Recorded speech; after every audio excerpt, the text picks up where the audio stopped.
The new information technology system will be implemented in all company branches starting next month.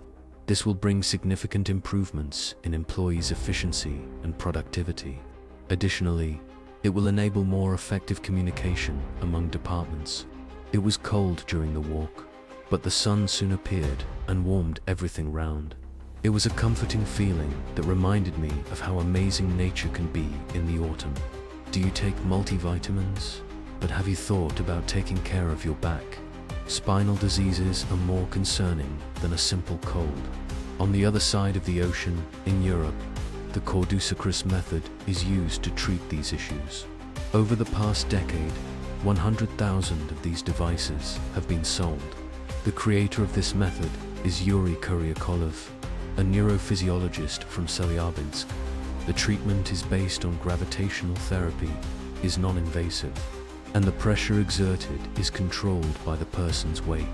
The anatomical peaks of the devices penetrate the muscles to a depth of 3 centimeters, relieving spasms and eliminating pain.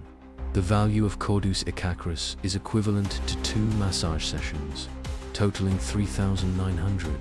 It can be used by the whole family, dispensing the need for displacement and payment of individual sessions with a lasting effect of up to 6 months. Additionally, when using Cordyceps simultaneously, the treatment becomes 40% more effective. In the case of a month without results, statistically, only 2% of devices are returned over 10 years. Cordis Vibro is the novelty of the moment, with vibrotherapy modes that can even assist in the most advanced cases. Click on the link below the video to order Cordyceps. Free delivery in Russia and 10% discount with my promotional code. Do not miss this opportunity. Russia has become a central point of maritime logistics, leading European carriers to completely lose control over maritime transport. Europe is currently experiencing a serious shortage of oil tankers. It has been reported on the internet that Russia has acquired hundreds of these vessels across various parts of the world. According to Bloomberg, Russian companies have invested over $2 billion in this process. To assess if this amount is significant, some explanations need to be provided. Currently, there are approximately 2,000 oil tankers, with carrying capacity ranging from 95,000 to 300,000 tons, divided into 3 classes: Aframax, Suezmax, and Valemax. The Valemax class tankers, totaling 810 units and being the largest among the 3, are commonly used for transporting oil from Middle Eastern ports to the United States, South Korea, and Japan. The fleet of Aframax and Suezmax type ships totals more than 1,200 vessels. According to the most widespread version, Russia would have acquired at least 109 tankers of all 3 models, including 29 VLCC type. But this information does not correspond to reality.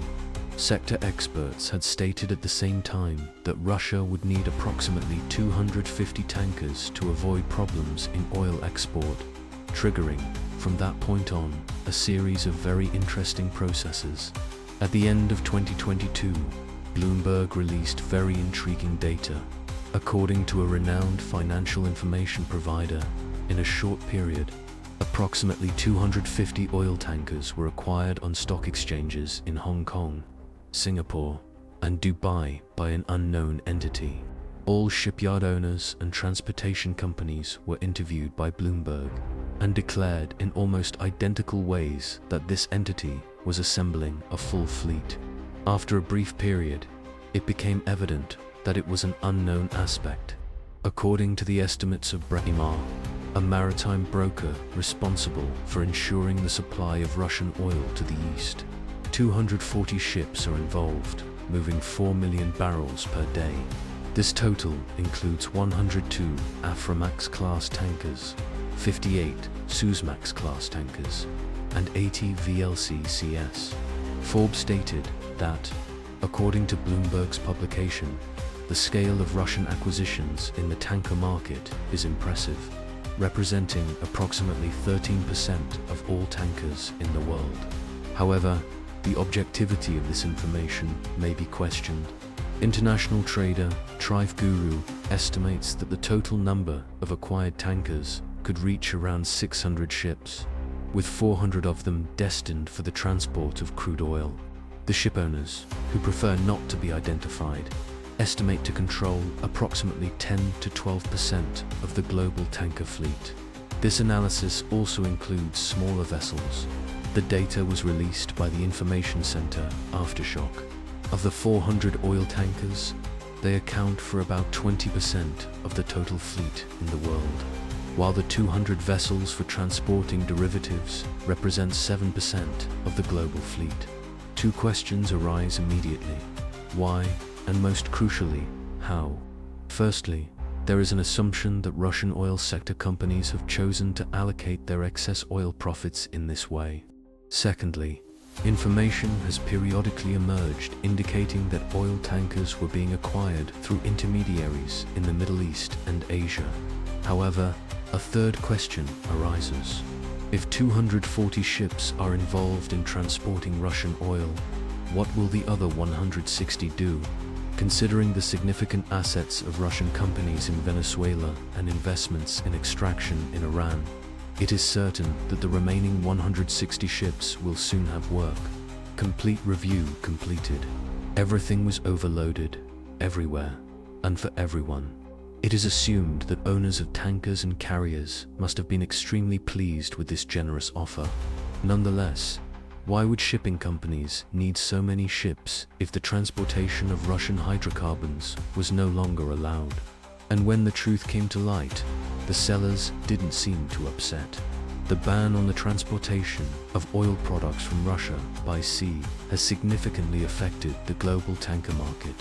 The cost of shipping gasoline and other fuels is on the rise, with rates for even smaller tankers jumping by 280%, reaching nearly $42,000 per day, as reported by Newsfront agency.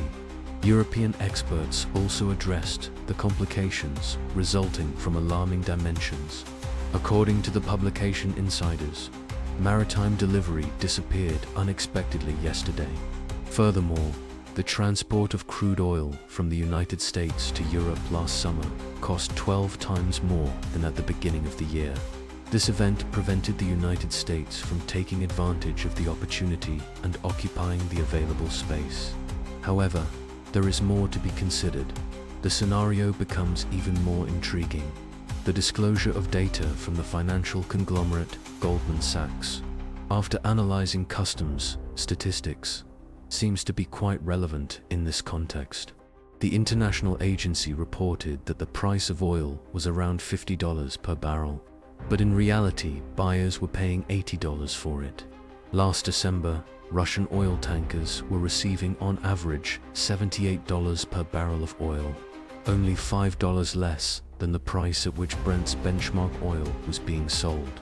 Curious, what was the response from Bloomberg and Agencia Argus, who assured the world that Urals was being sold for $38? However, no one wanted to answer this question honestly. Bloomberg, completely changing its position, stated at the end of February that Russian oil cost an average of about $74 per barrel during the 4 weeks after the restrictions, according to calculations by experts, including those from the International Finance Institute at the University of California and the University of Columbia. Experts say that, currently, the price of Russian oil is being established in a different way compared to the past. The Silyanov department is not mistaken in mentioning an approximate cost of $50 per barrel. However, the difference lies in the new model adopted by Russian companies, which allows them to profit from additional services, such as insurance and transportation. Considering the considerable increase in maritime freight, the current cost of delivery is approximately $25 per barrel.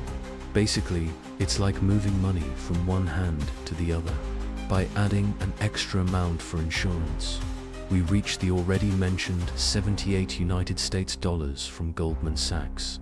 Therefore, Mrs. Ursula von der Leyen's positive statements about the drastic decrease in Russian oil revenues are merely a facade amidst an unfavorable scenario. European employees have caused an explosive situation, and now all we can do is wait. Thank you everyone for following along, and please continue to share your opinions in the comments.